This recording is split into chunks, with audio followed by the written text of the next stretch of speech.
नमस्कार. Good evening सगळ्यांना. प्रवास आत्मनिर्भरतेचा महिला उद्योजकांच्या प्रेरणेचा या फेसबुक लाईव्ह सिरीजमध्ये तुमच्या सगळ्यांचं मनपूर्वक स्वागत. सलग 50 दिवस चालणाऱ्या फेसबुक लाईव्ह सिरीज मधून आपण वेगवेगळ्या क्षेत्रातल्या यशस्वी उद्योजकांना जाणून घेणार आहोत. त्यांचा प्रवास आत्मनिर्भरतेचा जाणून घेणार आहोत, जो आपल्याला आपल्या व्यवसायामध्ये निश्चितच मार्गदर्शक ठरेल अशी खात्री बाळगा. आज आपल्यासोबत आहेत माननीय विदुल केळशीकर मॅडम. मॅडम, तुमचं मनपूर्वक स्वागत. Thank you so much. Vidul Kelshikar madam ह्या Kabila cowork and spaces private लिमिटेडच्या फाउंडर डिरेक्टर आहेत. अतिशय नवीन आणि सुंदर अशी संकल्पना घेऊन त्यांनी त्यांचा हा एंटरप्रिन्युअल प्रवास सुरू केला. तोच आपण त्यांच्या मुलाखतीमधून आज आपण जाणून घेणार आहोत. मॅडम, तुमची परवानगी असेल तर आपण मुलाखतीला सुरुवात करायची का? हॅलो, आवाज येतोय मॅडम? आता येतोय. ओके, तेच तुमची परवानगी असेल तर मुलाखतीला आपण सुरुवात करायची का? Yes ma'am, please. नक्कीच सुरू करूया. माझ्या सगळ्या ऑनलाईन मैत्रिणींना तुमची ओळख व्हावी यासाठी तुम्ही तुमचं इंट्रोडक्शन करून द्याल का? हो, नक्कीच. सगळ्यांना नमस्कार आणि मला इथे बोलवल्याबद्दल खूप खूप धन्यवाद. सर्वप्रथम मी ओळख अशी करून देते की माझं नाव आहे कॅप्टन विदुल केळशीकर, रिटायर्ड. मी I belong to a defence background. आर्मीमध्ये शॉर्ट सर्व्हिस कमिशन कम्प्लीट केल्यानंतर I started with my entrepreneurship journey. सर्वप्रथम घरामध्ये बिझनेसचं कायमच वातावरण होतं. आई वडिलांचा बिझनेस होता, त्याच्यामुळे त्यांच्याच बिझनेसमध्ये त्यांना साथ देऊन सुरुवात केली. त्यानंतर डिफेन्समधून बाहेर पडताना एक सिक्युरिटी एजन्सी आपण सुरू करू शकतो किंवा म्हणजे that is one option. So we started with a security agency in Bangalore. आणि त्याच्याच बरोबरीने बघत असताना म्हणजे सर्वप्रथम आम्ही कबिलाच्या अंडर मुलांकरता को स्टडी स्पेसची सुरुवात केली. आणि को स्टडी स्पेसची सुरुवात केल्यानंतर कालांतराने असं लक्षात आलं की खूप लोकांना स्टडीची जशी गरज असते, जसं पुण्यामध्ये खूप सारे विद्यार्थी येतात अभ्यासाकरता, तसंच लोकांना एकट्या दुकट्याला काम करण्याकरता सुद्धा जागा लागते. आमच्या स्टडीमध्ये कित्येक प्रोफेसर्स येऊन बसून त्यांचं काम करायचे, कित्येक सीएज येऊन बसून त्यांचं रिटर्न फायलिंगचं काम करायचंय. मग त्यावेळेला असा विचार केला की मग या लोकांना काय चांगलं कॉर्पोरेट एन्व्हायरमेंट देऊ नये की जिथे बसून ते व्यवस्थित आपलं आपलं काम करू शकतील. आणि त्या थॉट प्रोसेसमध्ये कोवर्किंग स्पेसची स्थापना झाली. अशा ह्याने आम्ही गेली 3 वर्ष को स्टडी कोवर्किंग स्पेसेस मध्ये आहोत. आणि for past 8 years I am into business. So आहे सगळ्यांचा छोटासा प्रवास आहे. नक्कीच. म्हणजे बिझनेसच्या करण्याचं जे काही तुमची प्रेरणा आहे ती मला वाटतं घरातूनच तुम्हाला मिळालेली होती. आणि कबिलाचं स्थापन करण्यापाठीमागचं तुम्ही आता हे पण सांगितलं की को स्टडी आधी सुरू झालं आणि त्यानंतर कोवर्क स्पेसेस सुरू झाले. बरोबर आहे. सो मला थोडंसं या जर्नी बद्दल डिटेल ऐकायला आवडेल की डिफेन्स मधला जॉब कॅप्टन विदुल हा एक तुमचं म्हणजे काय म्हणतो आपण त्याला एक पदवी होती आणि आता एंटरप्रेन्योर विदुल हा प्रवास कसा झाला? हा प्रवास म्हणजे खूपच छान आहे. मी आधी म्हटलं तसं मी लहानपण आमचं तुळशीबागेत दुकान होतं, तर आहे म्हणजे अजूनही. आणि अगदी लहान असल्यापासून दुकानात बसायला मला प्रचंड आवडायचं. मी दुकानात बसणं, तिथले व्यवहार करणं, बँकांचे व्यवहार बघणं, त्याच्यामुळे एक समहाव व्यवहार ज्ञान आणि लोकांशी बोलणं आणि त्याच्यामुळे एक व्यवसायाचं स्वरूप साधारण काय असतं, काय प्रॉब्लेम्स असतात, घर एक व्यावसायिकाचं घर कसं चालत असतं, तर ह्या सगळ्या जर्नी मी अगदी लहानपणीपासून बघत आली. म्हणजे मला आय स्टील रिमेंबर की आई वडील पहिल्यांदा साधारण 11वी-12वी मध्ये असताना सगळं काही आमच्यावर सोपवून मी आणि माझ्या भावावर एक साधारण 10-12 दिवस फिरायला गेले होते. So that was like my first exposure to the business, की आपल्याला किती छोट्या छोट्या गोष्टी त्याच्यामध्ये बघाव्या लागतात. तेव्हा पण आमच्याकडे 8-10 जणांचा स्टाफ होता. मग त्या स्टाफ क्रायसिस पासनं, परचेसेस पासनं, सेल्स पासनं सगळ्या गोष्टी कशा बघाव्या लागतात. सो हा एक कुठेतरी बाळकडू होतं म्हणू शकतो आपण, किंवा एक अपब्रिंगिंग मध्ये बिझनेस वॉज ऑलवेज देअर. पण मला समहाव गव्हर्नमेंट म्हणजे डिफेन्सची आवड होती, त्यामुळे डिफेन्सकडे वळले. पण जाताना पण एक डोक्यामध्ये होतं, की एक शॉर्ट सर्व्हिस हा एक एक्सपोजर घ्यायचा, डिफेन्सचा अनुभव घ्यायचा. तिथून जेवढं शिकता येईल तेवढं शिकायचं आणि मग पुढे आपल्याला बिझनेसमध्ये यायचं. हे समहाऊ माझं प्लॅनिंग अगदी पहिल्यापासून होतं. त्यामुळे डिफेन्सचं खूप छान एक्सपोजर मिळालं, वेगळ्या-वेगळ्या संधी मिळाल्या, वेगळ्या गोष्टी शिकायला मिळाल्या. सो लहानपणीपासनं घरातलं असलेलं वातावरण आणि डिफेन्सची शिस्त म्हणू शकतो किंवा इतर गोष्टी ज्या काही शिकले डिफेन्समध्ये, तर त्याचा मला निश्चितच पुढे सेटल व्हायला लाईफमध्ये खूप उपयोग झाला. मग मी साधारण 2012 मध्ये बाहेर पडले. 13 मध्ये आम्ही आमची सिक्युरिटी एजन्सी सुरू केली आणि which was for the basically government contracts. So it is a Bangalore based security agency आणि we are into government contracting for the security providing. तर त्याच्या बरोबरीने पुण्यामध्ये लकीली म्हणजे I am that was born with a silver spoon की वडिलांकडे property होती. तिथे आम्ही स्टडी सुरू केली. की डिफेन्स बॅकग्राऊंड असल्यामुळे पुन्हा सिमिलरली की स्टडी आणि मग त्याच्या याने थोडंसं कोचिंगमध्ये वगैरे जायचं असं डोक्यात होतं. पण somehow we are still into it की ते वी आर व्हेंचरिंग आउट की कसं आणि कधी जायचं. In fact this June we were suppose to launch a coaching program पण with this corona everything is shifted ahead now. तर त्यानुसार पहिली आम्ही स्टडी सुरू केली आणि स्टडीला खूप उत्तम रिस्पॉन्स मिळाला आम्हाला. कारण एक डिसिप्लिन्ड एन्व्हायरमेंटमध्ये पुण्यामध्ये समहाऊ स्टडी नव्हती असं मी म्हणेन. पण ज्या प्रकारे आम्हाला ओव्हरवेल्मिंग रिस्पॉन्स मिळाला, तर त्याने निश्चितच दॅट वॉज अ कन्क्लुजन.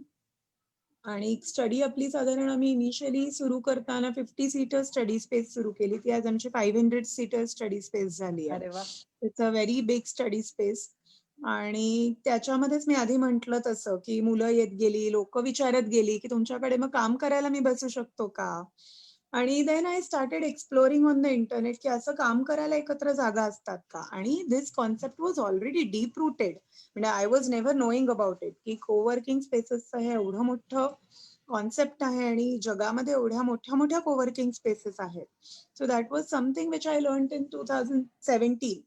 आणि मग तेव्हापासून एक डिसाईड केलं होतं, पण कोवर्किंगला ज्या प्रकारे ॲटमॉस्फिअर लागते, ज्या प्रकारे रिअल इस्टेट लागते, तर ते सगळं मग फायनान्सेस बसवणं, त्या याने सगळे प्रयत्न सुरू ठेवणं. आणि मग आम्ही 2018 साधारण एंड ऑफ 2018 सप्टेंबर-ऑक्टोबरमध्ये कबीला वी फाउंडेड. आणि मग त्याच्याच अंडर स्टडी स्पेस आणि coworking space. It all started functioning. Okay. आणि काय आहे खूप छान कोवर्किंगला थोडा स्ट्रगल जास्त आहे as compared to study space. कारण लोकं येतात, लोकं जातात आणि त्या याने पण खूप वेगळ्या-वेगळ्या कंपनीजशी याच्यामुळे माझा कॉन्टॅक्ट झाला.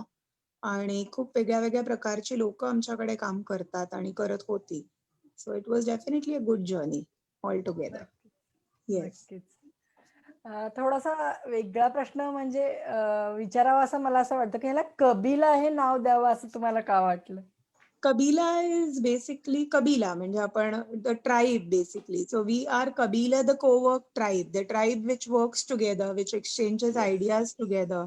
सो बेसिकली ट्राइब म्हणून एक हा कोवर्किंगचा वेगळा ट्राइब आहे कारण सगळी लोकं कोवर्किंगमध्ये नाही जात. There are few people who get into even for working. There are very few people who actually think की नाही हा माझा ऑप्शन माझ्याकरता चांगला असू शकतो. आणि तो कसा असू शकतो that I will explain you later on. Yes, definitely. Yes.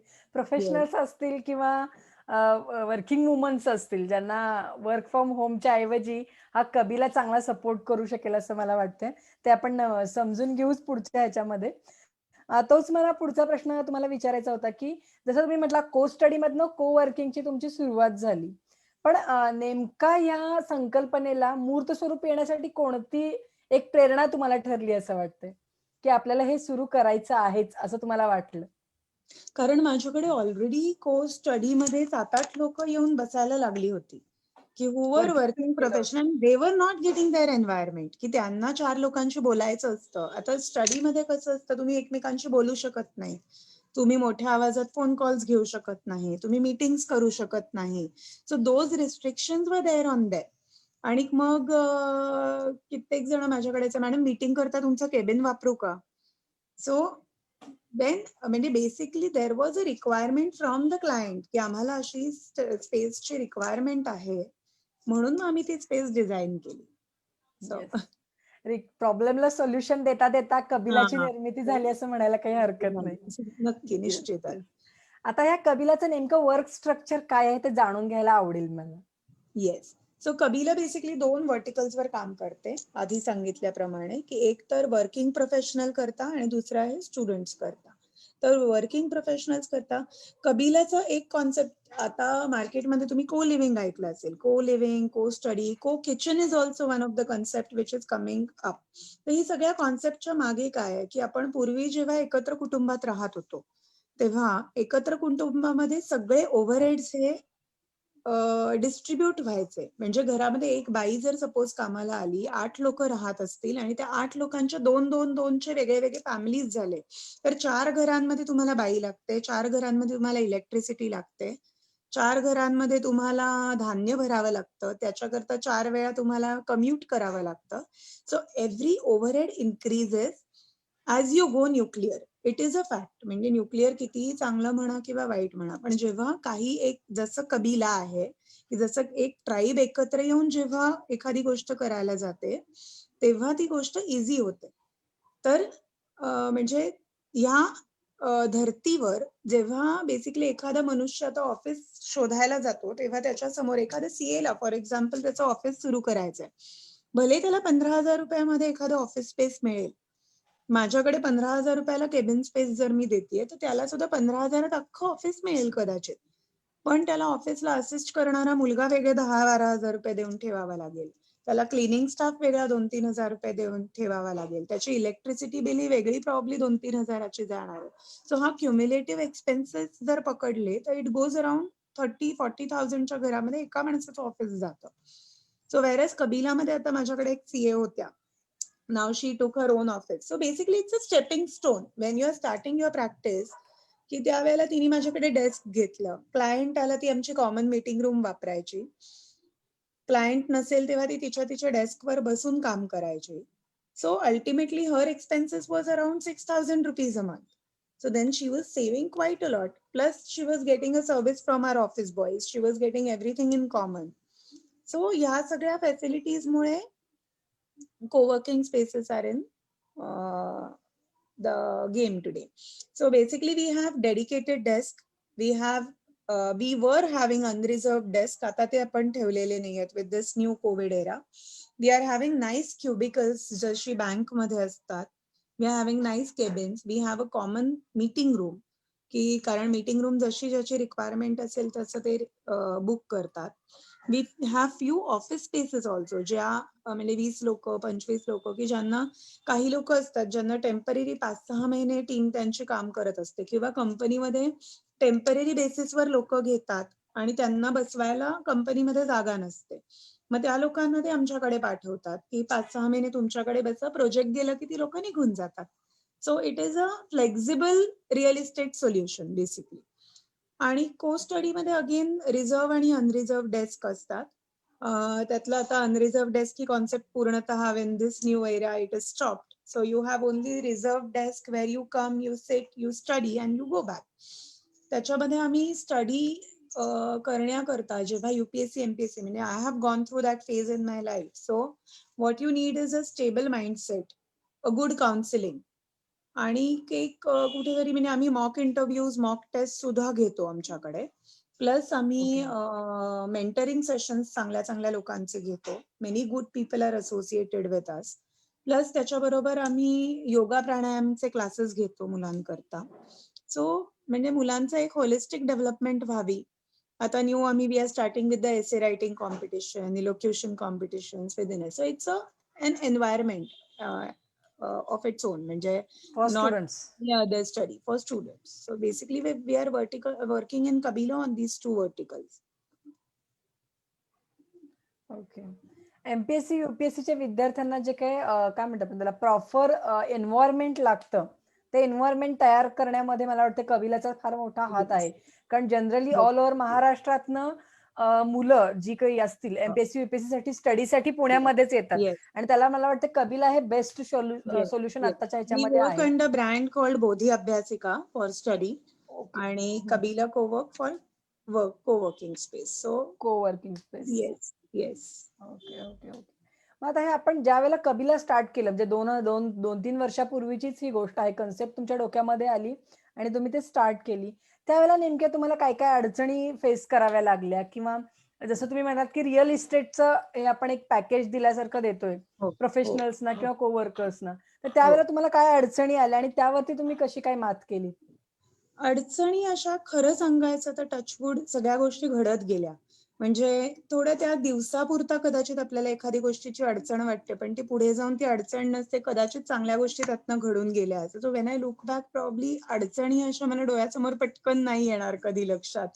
पण डेफिनेटली गेटिंग आता कोवर्किंगला पहिली काही लोकं पटपट आली. But after that getting a good client. मग मार्केटमध्ये काही लोकांनी रेट खूप डाउन केले होते. पण रेट डाउन केले वेड्यासारखे, की मग त्याच्याबरोबर सर्व्हिसेस सुद्धा देता येत नाहीत. मग काही क्लायंट निघून गेले. ते क्लायंट परत आले. So these all are the things. But the toughest time from the time I have got into entrepreneurship journey is COVID time. हं. So yes. that we all entrepreneurs, I'm sure, coping up with it, trying to sustain ourselves आणि let's hope for the best की कसं काय पुढचा म्हणजे हा जो काही सेटबॅक बसला की म्हणजे यू वुडंट बिलीव्ह की अचानक सगळीच लोक दे स्टेप्ड बॅक की रिअल इस्टेट आज पुण्यामध्ये रिअल इस्टेट नाही म्हटलं तरी 50% कमर्शियल रिअल इस्टेट ही एम्प्टी झाली आहे. So suddenly but now people have realise की मग कोवर्किंग स्पेस मध्ये जाऊन मी का नाही काम करायचं, कारण इथे तर मला येस. मोठ्या डिपॉझिट पण द्यावी नाही लागत. We work on 1 or 2 months deposit only. सो मला 6 महिन्याचं डिपॉझिट नाही द्यायचंय. माझं फर्निचर रेडी आहे. मग मी कोवर्किंग स्पेस मध्ये जाऊन काम नाही का नाही करायचं. So now this is a solution. So now leads have started coming in आणि लोकांची इन्क्वायरीज सुरू झाल्या आहेत. Few are getting converted also. पण मधला हा जो काही फायनान्शियली 6 to 7 monthsचा सस्टेनिंग पिरियड होता, विच वॉज एक्स्ट्रीमली डिफिकल्ट. म्हणजे फक्त हे प्रॉब्ली मॉरिटोरियम आणि या सगळ्या गोष्टी मिळाल्यामुळे we are able to sustain into the business and that's the reason. नाही, कोविडचा धक्का तर सगळ्यांनाच बसलेला आहे. म्हणजे ऑल ओव्हर इंटरनॅशनल लेव्हलवरती त्याचा धक्का बसलेला आहे असं म्हणायला काही हरकत नाही. पण स्टिल वी हॅव म्हणजे गेटिंग आउट ऑफ इट आणि होपफुली आता मला वाटतंय 2021 आपल्याला चांगलीच होपफुली. काय आशा घेऊन येईल असं वाटतंय आणि चांगल्या पद्धतीने आपण काम करू. आणि जसं तुम्ही मगाशी म्हणालात, की अडचणी मला आता वाटत नाहीयेत पाठीमागे बघताना. मला वाटतं की एंटरप्रेन्योरचं हे सक्सेस असतं, की एका दिवसाची अडचण ही पुढच्या दिवसाची त्याची प्रेरणा असते. खरंय. आणि कोविडकडे पण आता जसं चॅलेंज आहे तिथेच अपॉर्च्युनिटी आहे असं आपण म्हणतो. So we are getting it. म्हणजे आता आम्ही मी टू वी ही चळवळ सुरू करण्यापाठीमागचं कारणच ते आहे. Hashtag me too we campaign it's for women entrepreneurs म्हणजे माझ्याकडून महिला उद्योजकतेकडे. आपल्याला या चॅलेंजिंग परिस्थितीलाच अपॉर्च्युनिटीमध्ये कन्व्हर्ट करायचं आहे आणि आपला व्यवसाय पुन्हा नव्याने उभा करायचा आहे. ज्यांचा होता त्यांचा किंवा ज्यांना नवीन करायचा त्यांच्यासाठी आपण नवीन संधी या माध्यमातून देतोय आणि तुमच्या या बिहेवियर मधनं मला वाटतं निश्चितपणे महिलांना प्रेरणा मिळाली असेल असं मला वाटतं.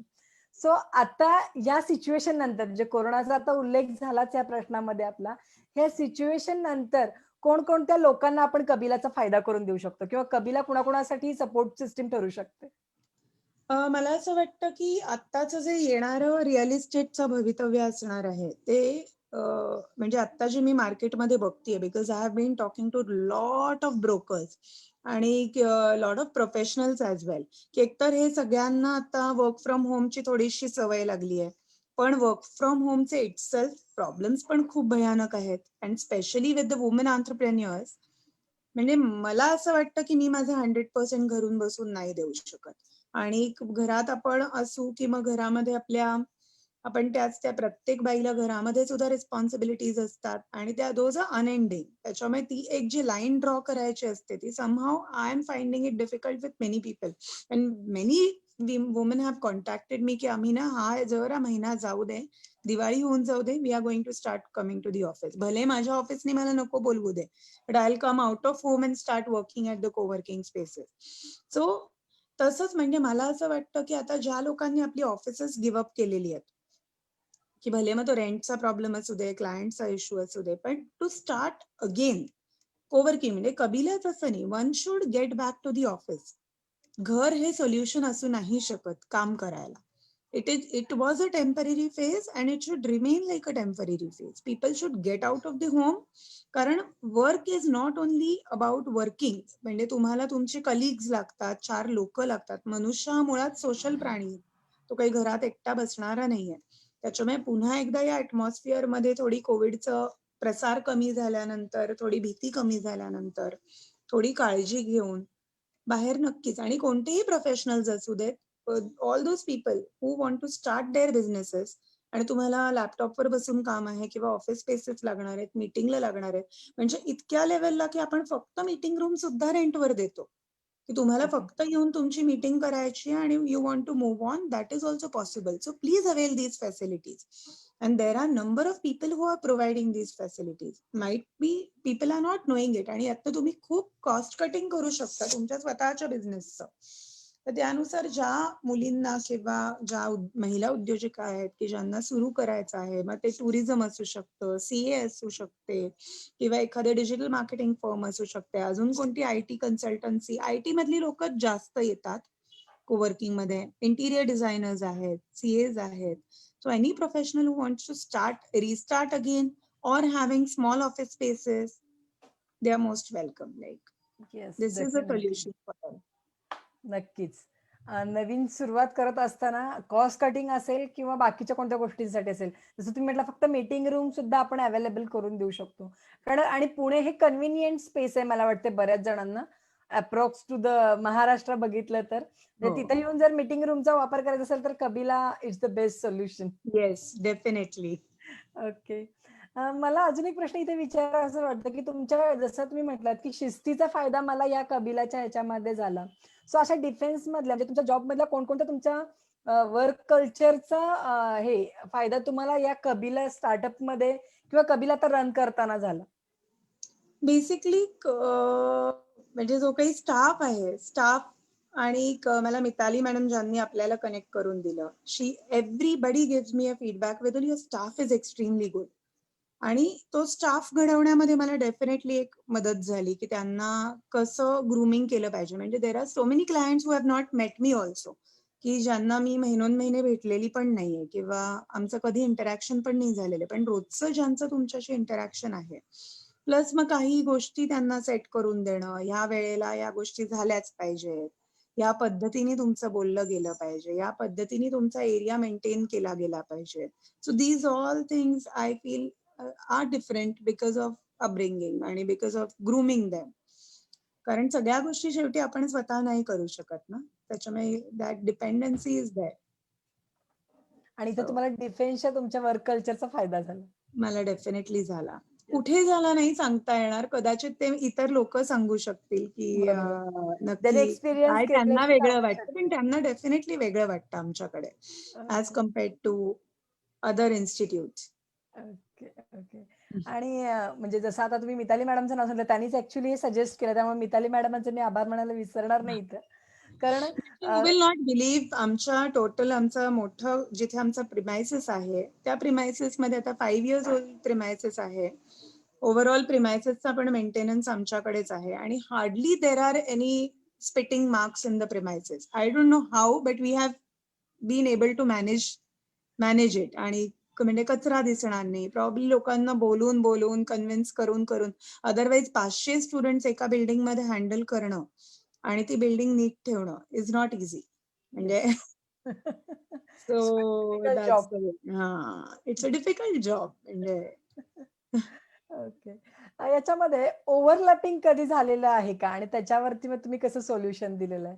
म्हणजे सपोज मीटिंग रूमचा असेल किंवा केबिनचा असेल, सेम अलॉटमेंट असं झाली आणि झालंय ना. हां.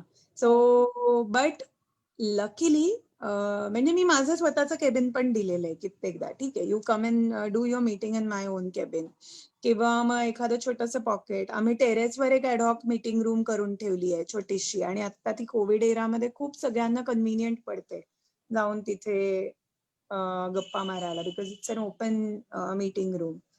So yes, luckily touch wood. आणि कधी काही इश्यू झाला तर people also manage it. Then it's first comes first serve basis. ज्याने आधी बुक ओके. केलं त्याला मिळणार. But we try to accommodate everybody and luckily we have been able to do it so far so good. Yes. Yes. Okay.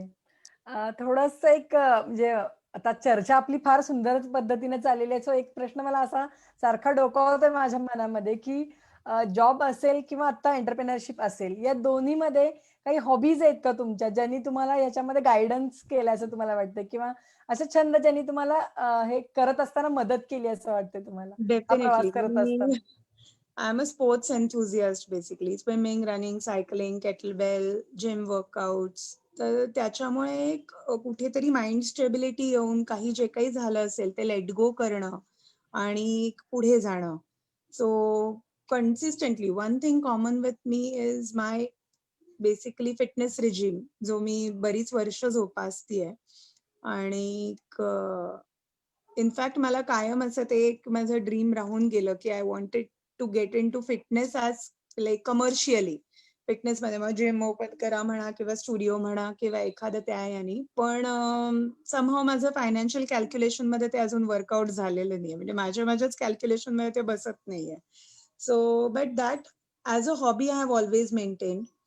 आणि that somehow म्हणजे overall personality ही तुमच्या हॉबीजमुळेच बनते ना कोणाच्याही. सो सो याच्यामध्ये हॉबीजचा पण मोठा पार्ट आहे असं म्हणायला नक्कीच काही आहे. हरकत नाही. नक्कीच आहे. आता या पोस्ट कोविड सिच्युएशन नंतर महिलांना काय-काय संधी आहेत असं वाटतंय व्यवसाय करण्यासाठी?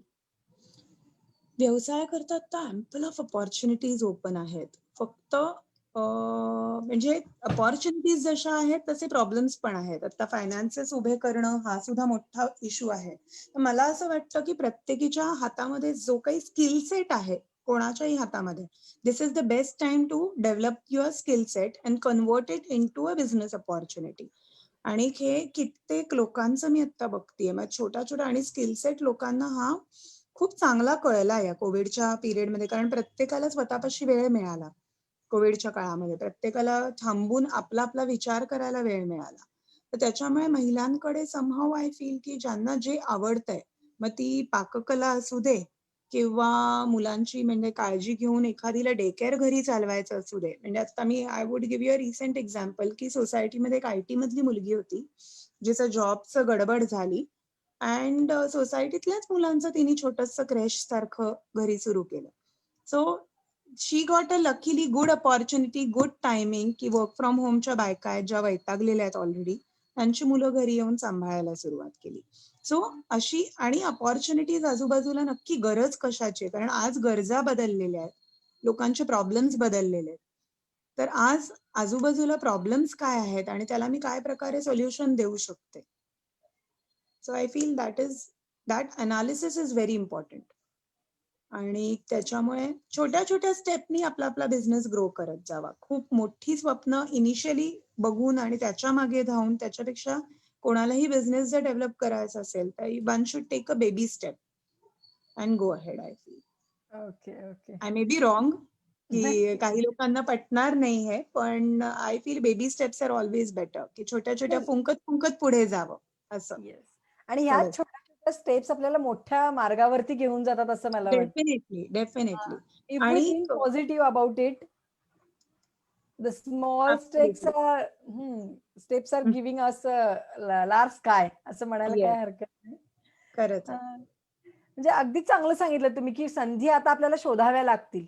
थोडंसं रिसर्च वर्क करावं लागेल आणि मग आपल्याला व्यवसायामध्ये उतरावं म्हणजे लागेल कुठलंही कोणत्याही असो. आणि आपली आर्थिक कपॅसिटी काय आहे, त्याच्यानुसार सगळ्यांचे चॉईसेस बदलत जातात.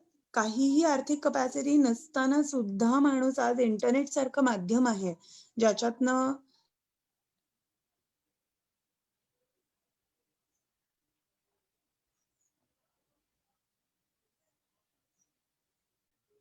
हॅलो. आवाज येतोय मॅडम? हॅलो. आवाज येतोय? हो येतोय. हां, मध्येच ब्रेक झालं. इंटरनेटच्या माध्यमातून पुढे सांगत होता तुम्ही.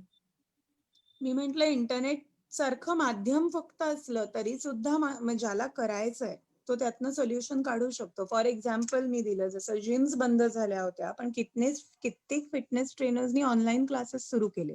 जे प्रॉबेबली 2 वर्ष आधी आपण इमॅजिनही करू नसतो शकलो आणि चांगला पैसा कमवला त्याच्यामध्ये. त्याच्यामुळे हे सगळं टॅप करणं गरजेचं आहे. येस. आणि एंटरप्रेन्योरची खासियतच ती असते, की तुमच्या आहे त्या बिझनेसमध्ये तुम्ही नवीन काय, नाविन्यपूर्ण काय घेऊन येताय आणि त्या लोकांच्या प्रॉब्लेमला सोल्युशन कितपत देते हे शोधणं हेच एंटरप्रेनरचं काम आहे असं मला वाटतं. सो या पूर्ण सगळ्या प्रवासामध्ये तुमचं प्रेरणास्त्रोत कोण राहिलेला आहे मॅडम? प्रेरणास्त्रोत कायमच माझे आई वडील आहेत, ज्यांनी शून्यातनं आज सगळं उभं केलंय. त्याच्यामुळे they are definitely my spirit, like they are everything to me. आणि माझा नवरा आहे, जे काही has always been supportive. So कारण घरातलीच लोक बेसिकली कायम सपोर्ट करतात आणि त्यांच्याकडनं प्रेरणा सगळ्यात जास्त मिळते असं मला वाटतं. आणि I been reading a lot, म्हणजे बाहेरचं बघितलं जसं हनुमंतराव गायकवाड आहेत, तर त्यांच्याबद्दल मला खूप आदर आहे आणि त्यांची जी काही मूल्य आहेत त्याचा मला म्हणजे आय रिअली ऍडमायर इट. आणि त्या कुठेतरी आपल्याला छोट्या स्वरूपात का होईना, आपल्याला जर त्या अवलंबता आल्या, आत्मसात करता आल्या, तर डेफिनेटली त्याचा उपयोग होईल असं फायदा होईल. वाटतं. नक्कीच मॅडम, नक्कीच. आता मुलाखतीच्या शेवटाकडे येत असताना मला तुम्हाला असं विचारायचं की होऊ इच्छिणाऱ्या महिला उद्योजिका असतील किंवा आता उद्योग करणाऱ्या महिला उद्योजका असतील, यांना तुम्ही काय मेसेज द्याल? कोणत्याही, आता आपण सगळ्यांनीच, म्हणजे मी सुद्धा including, this is a very difficult time for any business. म्हणजे 80% बिझनेसेसचा हा डिफिकल्ट टाइम आहे. याच्यामध्ये फक्त आपण आता बिझनेस आपला जिवंत कसा ठेवता येईल याच्याकडे लक्ष ठेवून प्रॉफिट कमवायला पुढची 2, 5, 6, 10 वर्ष आयुष्य आहे अख्खं. पण आज जिवंत जर राहिलो तर उद्या आपण त्यातनं काही कमवू शकणार आहोत. पण ते म्हणजे don't give up on ideas, because I am seeing many people who are shutting down, many people who are closing down. त्याच्यामुळे पहिलं कसं आपल्याला, मग जर तुम्हाला कुठे काही इश्यूज येत असतील, फॉर एक्झाम्पल जागा मालक भाडेकरूंचे खूप इश्यूज चालले, तुम्ही कन्व्हिन्स करा, तुमच्या लेवलला जेवढं होईल तेवढं झटा. पण गोष्टी ज्या एवढे वर्ष निर्माण केलेल्या आहेत त्या do not close it down. म्हणजे हे सगळ्यांना आय रिअली फील की हे खूप नक्कीच. गरजेचं आहे आता, because it's a very difficult time and we all have to sail through it. So सगळ्यांनाच म्हणजे wish all of them a very best आणि लक, आणि गॉड इज काइंड, होईल सगळं नीट. So we all have to sail through yes, it. Yes. आणि एकमेकांना जेवढी मदत करू शकतो आपण ऍज अ ह्युमन, तेवढी आत्ताच्या स्थितीला केली पाहिजे, म्हणजे बरोबर. On a human hope for the ground. Best and yes, don't hope give for up. The best छान अँड डोंट मेसेज तुम्ही गिव्ह. दिले. येस. येस. आणि जसं रतन टाटांनी सुरुवातीलाच सांगितलं, कोविड सिच्युएशन निर्माण झाल्यानंतर लॉकडाऊन परिस्थिती सुरू झाली, त्यावेळेला रतन टाटांनी सांगितलं होतं, की 2020 हे वर्ष फक्त जगण्यासाठी आहे. जगण्याचं आहे. येस. एक्झॅक्टली. तर तेवढं आणि फक्त, आणि आपण जगणं नाही, आपला बिझनेस म्हणजे आपण आहोत ना. येस. त्याच्यामुळे आपला बिझनेस जगला तर आपण आहोत. Today my identity is what, it is all due to what I am doing. आणि नाहीतर काय, मग एक फक्त विदुल घरामध्ये बसलेली आहे ना. तर त्याच्यामुळे आपण जे करतोय ते सगळं आपल्याला जगवणं हे सुद्धा आपल्याच हातात आहे. सो झालं, आता 1च महिना राहिलाय. तसं म्हणतात तसं 2020-21 छान येईल असं अपेक्षा ठेवून पुढे जायचं. नक्कीच, आणि नक्कीच. काम आपलं आपलं करत राहायचं. So things are going to get normal, things are going to get better. आणि प्रयत्न करत राहायचे consistently, never give up on anything. Yes. अगदी सुंदर मेसेज तुम्ही दिलेला आहे आणि एक मला फार आवडलं यातलं, की माझी बिझनेस ही माझी ओळख आहे. दॅट इज माय, खरंच आहे. मराठीमध्ये सांगायचं तर अस्तित्व आहे माझं ते आणि ते खरंय. अस्तित्व टिकवण्यासाठी मला धडपड ही केलीच पाहिजे केलीच आणि पाहिजे. देयर इज सातत्याने नो मेहनत केली अल्टरनेटिव्ह. पाहिजे. येस. येस.